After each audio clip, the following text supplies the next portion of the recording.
शिवसेना उद्धव बाळासाहेब ठाकरे पक्षाच्या आमदारांची मातोश्रीवर बैठक पार पडली आहे। या बैठकीत विरोधी पक्षनेते पदाबाबत चर्चा झाली। शिवसेना ठाकरे पक्ष विरोधी पक्षनेते पदावर दावा करणार आहे अशी माहिती अंबादास दानवेंनी दिली। सोमवारी याबाबत उद्धव ठाकरे निर्णय घेतील। विरोधी पक्षनेत्याच्या शर्यतीमध्ये शिवसेना ठाकरे पक्षाकडून भास्कर जाधव, आदित्य ठाकरे, सुनील प्रभू यांच्या नावांचा विचार सुरू आहे। यात भास्कर जाधवांचं नाव आघाडीवर असल्याची माहिती आहे। काँग्रेस प्रदेशाध्यक्ष हर्षवर्धन सपकाळ यांनी महाराष्ट्र प्रदेश काँग्रेस कमिटीमधील सर्व सेल बरखास्त केली आहेत। सेल बरखास्तीच्या निर्णयाला दिल्लीमधून हिरवा कंदील देण्यात आलाय। लवकरच नव्यानं नेमणूक प्रक्रिया सुरू केली जाणार आहे। बलात्कारासारख्या संवेदनशील प्रकरणावर बोलताना काळजी घ्या असं म्हणत मुख्यमंत्री फडणवीसांनी संजय सावकारे आणि योगेश कदमांचे कान टोचलेत। संजय सावकारांनी बोलताना काळजी घेण्याचा सल्ला फडणवीसांनी दिलाय, तर योगेश कदम हे नवे असल्यानं त्यांनी बोलताना योग्य शब्दाचा वापर करावा असा सल्लाही त्यांनी दिलाय। माझ्या वक्तव्याचा विपर्यास केला गेला असं स्पष्टीकरण राज्यमंत्री योगेश कदमांनी दिलं, तर महिलांच्या सुरक्षेच्या दृष्टीनं आवश्यक त्या उपाययोजना करण्याच्या सूचना यंत्रणेला दिल्या आहेत असंही त्यांनी सांगितलंय। महिला अत्याचार विरोधी कायदा कडक झाला पाहिजे अशी प्रतिक्रिया पुण्यातील घटनेनंतर राष्ट्रवादीचे नेते छगन भुजबळांनी दिली आहे। तर अशा घटनांना समाजात थारा नसल्याची संतप्त प्रतिक्रिया सुद्धा छगन भुजबळांनी दिली। पुण्याच्या कायदा सुव्यवस्थेवरनं काँग्रेस नेते विजय वडेट्टीवारांनी हल्लाबोल केलाय। पोलीस आयुक्त अमितेश कुमार यांना पदावरनं हटवा अशी मागणी त्यांनी केली आहे। पोलीस आयुक्तांचा गुन्हेगारांवर धाक राहिला नसल्याची टीका वडेट्टीवारांनी केली आहे। साताऱ्याच्या कोरेगावमधल्या आझादपूर गावातील सरपंच उपसरपंचासह अनेकांनी शिवसेनेत प्रवेश केलाय। आमदार महेश शिंदेच्या उपस्थितीमध्ये पक्षप्रवेश झालाय। आमदार शिंदेंनी गावातील पिण्याच्या आणि शेतीच्या पाण्याचा प्रश्न सोडवण्याची ग्वाही दिली आहे। काँग्रेसचे आमदार साजिद खान पठाण यांना कोर्टामध्ये स्पष्टीकरण देण्यासाठी 4 आठवड्यांची मुदत देण्यात आली आहे। पश्चिम मतदारसंघात 38,000 मतदारांनी दुबार मतदान केल्याचा संशय भाजपचे उमेदवार विजय अग्रवाल यांनी व्यक्त केला होता। त्या संदर्भात साजिद खान पठाण यांच्याकडून कोर्टानं स्पष्टीकरण देण्याचे आदेश दिलेत। पुण्याच्या घटनेनंतर अहिल्यानगरचे खासदार निलेश लंके यांनी नगर शहरातील बसस्थानकाची पाहणी केली आहे। बसस्थानकात असलेल्या सुविधा, स्वच्छता, प्रवाशांसाठी केलेली बैठक व्यवस्था या सर्व गोष्टी खासदार लंकेंनी त्याची पाहणी केली। तर यावेळी बसस्थानकाची दुरवस्था पाहून लंकेंनी सरकारवर निशाणा साधला।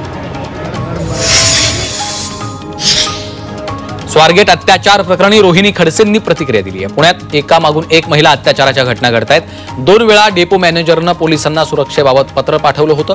पोलिसांनी का या डेपोला संरक्षण दिलं नाही याचा तपास होणं गरजेचं आहे असं रोहिणी खडसेंनी म्हटलंय।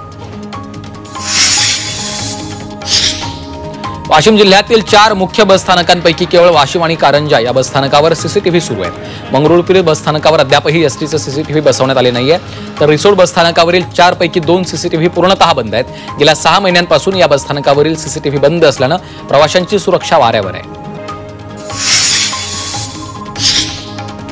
जळगावचे जिल्हाधिकारी आयुष प्रसाद यांचा मुंबईमध्ये मुख्यमंत्री फडणवीसांच्या हस्ते गौरवपत्र देत सन्मान करण्यात आला। प्रशासन पारदर्शक, गतिमान आणि लोकाभिमुख करण्यासाठी 100 दिवसांची विशेष मोहीम हाती घेण्यात आली आहे। या मोहिमेत नागपूर अव्वल तर जळगाव जिल्हाधिकारी कार्यालयानं महाराष्ट्रात द्वितीय क्रमांक पटकावलाय। यासाठी सन्मान करण्यात आलाय।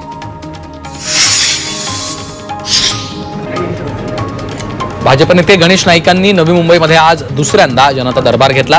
यावेळी ठाकरे पक्षाचे जिल्हाध्यक्ष विठ्ठल मोरे यांनी गणेश नाईकांची भेट घेतली। दरम्यान वैयक्तिक कामानिमित्त भेट घेतल्याची माहिती त्यांनी दिली आहे। राष्ट्रीय विज्ञान दिवसाच्या पार्श्वभूमीवर मुंबईच्या मुलुंडमधील काही आदिवासी पाड्यातील विद्यार्थ्यांनी विज्ञान प्रदर्शन भरवलं। टाकाऊ वस्तूंपासून विद्यार्थ्यांनी हे प्रकल्प तयार केलेत। घाटकोपरच्या झुंझुनवाला महाविद्यालयामधील प्राचार्य कुमुद मिश्रा या विद्यार्थ्यांना घडवण्याचं काम करत आहेत। सातारा नगरपालिकेचा आर्थिक वर्षासाठी 642 कोटी 95 लाखांचा अर्थसंकल्प मंजूर झालाय। पर्यावरण समतोलासाठी 2025 पर्यंत शहरात किमान 50 उद्यानांचं उद्दिष्ट निश्चित केलंय, तर महिला, बालकल्याण आणि दिव्यांग कल्याणकारी योजनांसाठी 56 लाखांची तरतूद आहे। वर्ध्यात खवल्या मांजराची तस्करी करणाऱ्या टोळीला पोलिसांनी अटक केली आहे। Wild life crime branch bureau Mumbai आणि वनविभागानं संयुक्तरित्या ही कारवाई केली। त्यांच्याकडनं खवल्या मांजरासह कार जप्त केली आहे। या प्रकरणी 6 जणांना बेड्या ठोकल्या। पालघर जिल्ह्याच्या किनारपट्टीवरील पाणथळ भागामध्ये सध्या मनमोहक पक्षी पाहायला मिळत आहेत. नॉक बिल डक, नाटका किंवा नंदीमुख म्हणून हे पक्षी ओळखले जातात. हा पक्षी इतर बदकांपेक्षा मोठा असतो. हा स्थलांतरित पक्षी असून भारत, पाकिस्तान, नेपाळ आणि बांगलादेशातही हे पक्षी आढळतात. मुंबईच्या दादरमधील शिवाजी पार्क मैदानावरील धुळीचा प्रश्न काय? IITच्या सूचनेनंतर देखील मैदानावर गवत पेरणी अद्याप करण्यात आलेली नाहीये. त्यामुळे संतप्त रहिवासी याबाबत आता कोर्टात दाद मागणार आहेत. उच्च न्यायालय किंवा हरित लवादाकडे रहिवासी दाद मागण्याच्या विचारात आहेत. उल्हासनगरातील अनेक भागात दररोज पाण्याची नासाडी होते. टँकर पॉइंटवर मोठ्या प्रमाणात पाणी वाया जातं.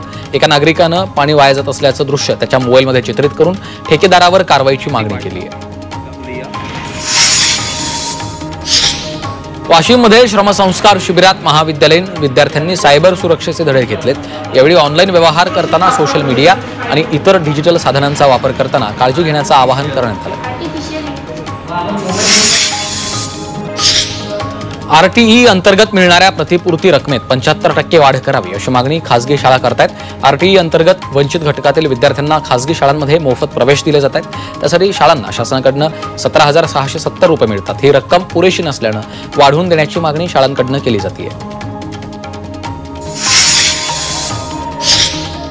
नाशिक जिल्हा बँकेच्या प्रशासनाविरोधात शेतकऱ्यांनी एल्गार मोर्चा काढला. बँकेकडनं पीक कर्ज मिळण्याऐवजी थकबाकी असलेल्या कर्जाची बळजबरीनं वसुली केली जाते. यात शेतकऱ्यांचं ट्रॅक्टर, शेती आणि घरातील मालमत्ता सील केल्या जातात. दरम्यान थकबाकी कर्ज फेडण्यासाठी वेळ मिळावा अशी मागणी शेतकऱ्यांनी केली. जळगाव जिल्ह्यातील बांधकाम कंत्राटदारांनी शेकडो वाहनांसह भव्य मोर्चा काढला. गेल्या 10 महिन्यांपासून थकीत असलेली बिलं मिळत नसल्यामुळे कंत्राटदार आक्रमक आहेत. बांधकाम कंत्राटदारांचं जवळपास 650 कोटी रुपयांचं बिल शासनाकडे थकीत आहे. या मोर्चात काळ्या फिती बांधून कंत्राटदार मोठ्या संख्येने सहभागी झाले होते. स्वारगेट बसस्थानक अत्याचार प्रकरणी यवतमाळमध्ये अखिल भारतीय विद्यार्थी परिषदेनं तीव्र रोष व्यक्त केलाय. अभाविपचे प्रांतमंत्री पायल किनाकेंच्या नेतृत्वात निषेध मोर्चा काढण्यात आला. यावेळी कार्यकर्त्यांनी जोरदार निदर्शनं करत नराधमावर कठोर कारवाईची मागणी केली.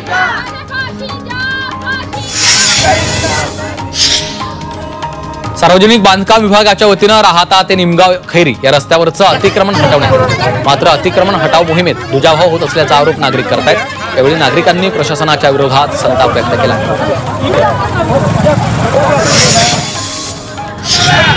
अमरावती महापालिकेच्या मालमत्ता करवाढी विरोधात काँग्रेस आक्रमक झाली. काँग्रेसनं अमरावती महानगरपालिकेच्या गेट समोर ठिय्या आंदोलन सुरू केलंय. शहरात साफसफाई होत नाही, तसंच कचऱ्यामधनं अधिकारी कमिशन खातात असा आरोप करत जोरदार आंदोलन सुरू आहे. बीडमध्ये सरपंच संतोष देशमुख हत्या प्रकरणी काँग्रेस 8 मार्चला सद्भावना पदयात्रा काढणार आहे. मस्साजोग गावात संतोष देशमुखांच्या प्रतिमेला अभिवादन करून पदयात्रेला सुरुवात होईल. तर महामानवांच्या पुतळ्याला अभिवादन करून सद्भावना सभेनं यात्रेचा समारोप होणार आहे.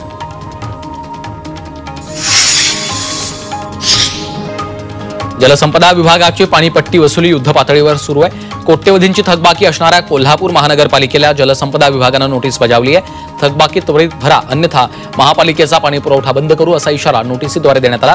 कोल्हापूर महानगरपालिकेची 150 कोटींहून अधिक रुपयांची थकबाकी आहे.